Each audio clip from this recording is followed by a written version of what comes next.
Welcome to the Learning Pines YouTube. We hope this video helps. You may need to switch Roblox accounts to access different usernames and inventories.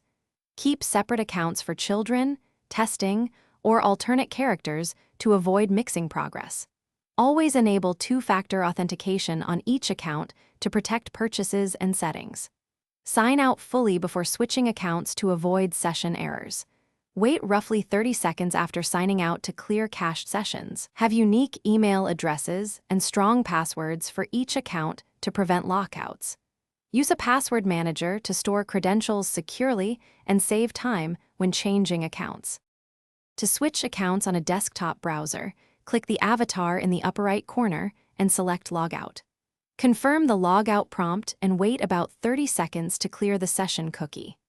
On the login page, type the alternate account email and password in the fields provided. If you have two-factor authentication enabled, enter the 6-digit code from your Authenticator app or SMS. Use a password manager to autofill credentials for each account and reduce typing errors during the switch process. On mobile, open the Roblox app and tap the More tab at the bottom right. Go to Settings, scroll down, and choose Logout to end the current session cleanly. Wait about 30 seconds, then return to the login screen and enter the alternate account email and password. Complete two-factor authentication if requested, using your Authenticator app or SMS code. If you forget a password, use the password reset link to the registered email and check spam folders for recovery messages. Thanks for watching. Consider subscribing if we helped you.